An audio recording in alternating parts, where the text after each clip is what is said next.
Gadi Zavicki, comisionado nacional contra las adicciones, no puedo que te vayas sin hablar del tema de salud mental, su relación con la discapacidad psicosocial y las adicciones. No puedo dejar que te vayas sin hacer algunas preguntas. Y estas preguntas incluso me ayudaron a hacerlas o a pensarlas un grupo que se llama Salud Mental, que está, bueno, donde están muchas organizaciones de la sociedad civil, donde pues todos estamos preocupados por el tema y cómo se está tratando, y se trató bueno, más bien se detuvo una ley sobre salud mental que te acordarás que no se hizo el sexenio pasado, afortunadamente, pero es un tema pendiente, ¿no? El primero que te haría es, ¿qué papel crees que deben jugar las organizaciones de la sociedad civil en la construcción de políticas públicas sobre el tema? Sí. Bueno, yo creo que es fundamental, ¿no? ¿Hay algún tipo de acciones y de políticas que tienen que ser implementadas por el Estado? Pues sí. ¿No? Es parte de las actividades para las que existe el Estado, pero el Estado se nutre de la sociedad, ¿no? Estos parlamentos, estos foros públicos que se han estado elaborando últimamente con respecto a muchos temas, a mí me parece que son muy importantes. En primer lugar, porque hay mucha sabiduría en la gente y porque se están tomando mucha decisiones. Experiencia, ¿no? Experiencia, claro, a eso me refiero. Y se están tomando decisiones que nos atañen a todos.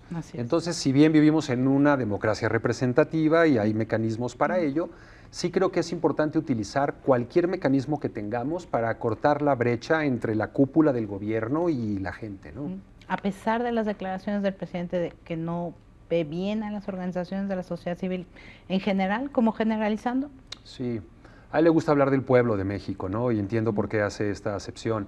También creo que si bien hay muchas asociaciones civiles que tienen una parte importante en el quehacer nacional, también creo que puede haber algunas otras que estaban incurriendo en ciertas conductas poco éticas y que deparaban finalmente igual en una hemorragia de recursos, gastando mucho dinero en estructura, y entonces al final del día el dinero que llega al objeto social de estas asociaciones termina por estar muy diluido y debilitado, ¿no? Okay. Te pregunto, ¿continuarán promoviendo el modelo de justicia terapéutica o tribunales de tratamiento de adicciones? Es una forma de intervención, según entiendo, si no tú corrígeme, en la que una persona que delinque bajo los efectos de una droga se le ofrece la alternativa de entrar a un tratamiento, ¿no? Pero pero se tiene que declarar culpable, lo cual va en contra del debido proceso, uno, y dos, si hay una recaída, que es común cuando te estás tratando de recuperar de una adicción, pues regresas a la casilla cero y de todas maneras te procesan. Así es. No solo es común, sino es lo que caracteriza a la patología, las recaídas, Ajá. ¿no? Sí, todo este asunto de justicia terapéutica, de las cortes de drogas, les han llamado en Estados Unidos, sí. han dividido las cortes para cierto tipo de delitos específicamente. Sí tienen algunas partes que son muy rescatables, pero como muchas otras cosas en política, sí es una hoja que corta por los dos lados, ¿no?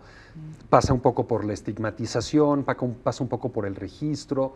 Entonces, sería bastante inútil el que nosotros tratáramos de replicar exactamente el modelo de los norteamericanos, porque tenemos un sistema de derecho y judicial por completo distinto, pero sí creo que tenemos que seguir trabajando en revisar algunos aspectos de este eslabón que existe entre el consumo de drogas y la ley, para darle una connotación distinta, no solo a las personas que cometen un acto delictivo bajo un estado de conciencia alterada por una sustancia, sino también para lo que se refiere a los delitos contra la salud, que también son un capítulo especial de crimen, de tipo de crimen, y que tienen que ser observados con una óptica diferenciada, por decirlo de alguna manera. Ok. ¿Cuál va a ser el tratamiento, la política de tratamiento a personas que tienen un problema de consumo, pero al mismo tiempo tienen esta llamada patología dual? Es decir, tienen una situación de una condición de esquizofrenia o de bipolaridad, que es una... Bueno, tú eres psiquiatra, ¿no? Pero además tienes a un cuñado que, pues, ha aceptado públicamente, lo cual me parece maravilloso, y ha hablado del tema, que tiene bipolaridad, ¿no? ¿Qué pasa con estas personas que tienen una patología dual? Sí. Una de las intenciones que hay detrás de hacer esta amalgama entre la salud mental y la adictología a nivel nacional contempla precisamente eso. Sí. Hay una situación que es un poco paradójica, te diría que es chusca, aunque no lo es, ¿no? Porque está el sufrimiento de la gente y de la familia de por medio, pero en nuestro medio no es extraño, por ejemplo, que haya un chavo que padece de esquizofrenia, por decirte algo, y tiene un consumo muy intenso de marihuana o de alcohol, de lo que tú me digas. Sí, sí. La familia lo lleva a un lugar en donde se atienden problemas de drogas y le van a decir, sí, tiene un problema de drogas, pero también tiene esquizofrenia y aquí no estamos capacitados para atender a alguien así. Sí. Lo tienen que llevar al hospital tal y tal, psiquiátrico, y lo llevan y ahí le dicen, bueno, sí tiene esquizofrenia, pero también es adicto a la marihuana. Exacto. Y entonces hay que llevarlo a un centro de desintoxicación. Y el paciente está en un limbo de burocracia médica Así es. que nos lleva a la única conclusión que este tipo de pacientes tienen que ser atendidos en un centro integrado e integrador de la respuesta, ¿no? ¿Cuál es aquí un poco el problema? Probablemente tú no sepas esto, pero en todo el país, para los 130 millones de mexicanos que somos, habemos menos de 3,000 psiquiatras certificados en todo el país. 3,000. Uf. Y si quitas Guadalajara, Monterrey, Tijuana, Mérida y la Ciudad de México, pues quedan un puñado repartidos. Se buscan psiquiatras, ahí necesitamos más. Se buscan psiquiatras. ¿Y sabes qué es más preocupante todavía? No. Que para la residencia de paidopsiquiatría, que son los psiquiatras para niños, sí. el año pasado quedaron las plazas vacantes. No. Fíjate. ¿Cómo? Entonces yo me pregunto, ¿cómo no le estamos dando el énfasis y la importancia que debe de tener a proteger a los cerebros de nuestros niños y niñas, ¿no? Que son, pues, el país, ¿no? Son el futuro, el presente de nuestro país. Yo te lo complico más. ¿Tú conoces algún psiquiatra especializado en discapacidad intelectual? La verdad que no como tal. Yo creo que... Probablemente esté el doctor Gregorio Katz, que lleva mucho tiempo Sí. de trabajar con problemas de autismo, de síndrome de Down. Él ha hecho un gran trabajo, pero pues un médico no es política pública, no es programa nacional. Es muy difícil. También psicoterapeutas para personas con discapacidad intelectual. Totalmente. Bueno, en fin, ¿qué van a hacer con los anexos? Estos centros de internamiento de personas con adicciones que se ofrecen con atención de ayuda mutua, pero muchas veces se vulneran los derechos de los usuarios porque las familias llegan, los internan, ¿no? La internalización forzada de las personas que tienen una discapacidad psicosocial, una condición de salud mental, que puede llegar a ser considerada tortura. Sí. Este es uno de los puntos bien delicados del sistema y del panorama, ¿no? Mira, en México existen un poco más de 2,000 centros residenciales de tratamiento para cuestiones de drogas. Y en la CONADIC tenemos un poco menos de 500 que están registrados bajo la norma oficial 028, que es la que se encarga de la vigilancia de esto, ¿no? Esto nos deja con un más de 75% de centros no registrados. Para los grupos de autoayuda, para los anexos, como se les llama habitualmente, que no es la mejor manera de definirlos, pero por el bien de usar un vocabulario común, sí tenemos muchos programas de capacitación, de dar apoyos, de becas para tratamiento, pero se necesita que cumplan la norma oficial mexicana. Y si no pueden cumplirla, yo creo que es menester de las autoridades no clausurar estos centros. Son una parte medular de la atención que se brinda en México, sobre todo a los bebedores patológicos, sino invitarlos y facilitarles que entren en una atención regular, normativa, con las licencias, y en ese momento todo va a estar mejor para todo mundo, porque ciertamente, como tú lo dices, y es una experiencia que todos los psiquiatras conocemos, sí es cierto que no todos, pero hay algunos centros en el país que operan muy fuera de la ley, y que sí se cometen abusos a los derechos de las personas, ¿no? A los derechos de los pacientes. Pero yo te repito, en México probablemente más del 80% de las personas que tienen un problema adictivo no acuden al sector salud, acuden a esos centros de autoayuda.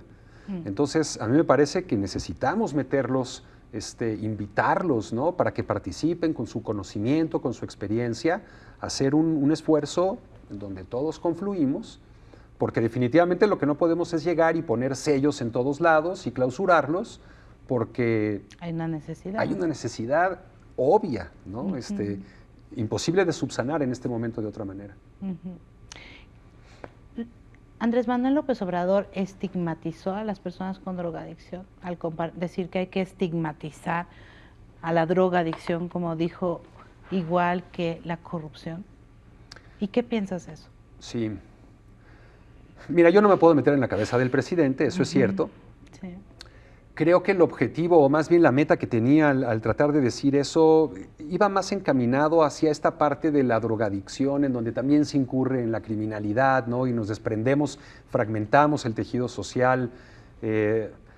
Yo no sé si ahí está también metiendo un poco a las personas que están involucradas en el crimen organizado y en el tráfico ilícito, porque bueno, probablemente en vez de estar ensalzando los narcocorridos y las series de narcos, pues deberíamos estar tratando, pues no de vilipendiarlos y sobajarlos, pero sí de hablar con verdad sobre lo que implica ese estilo de vida, ¿no? Y esas cadenas de oro y esos autos deportivos y esas armas automáticas, a lo que realmente lleva.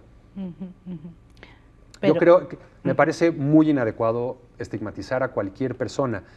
Nuestros hijos, Katia, que ya no son millennials o están en el punto de lo millennial, mi hija me decía, tienen 13 años, sí, mi hija me decía que ya son la generación de la inclusión, fíjate, así se denominan. Mira. Y tiene que ver con la sexualidad, tiene que ver con la discapacidad, tiene que ver con la ideología y supongo que en algún momento también tendrá que ver con esto, ¿no? Con la psicopatología, con el consumo de algunas sustancias. Somos neurodiversos también. Así es, así es. Y bueno, finalmente, ya lo contestaste en otra sección del programa cuando te preguntaron sobre las intervenciones de reducción de riesgos y daños.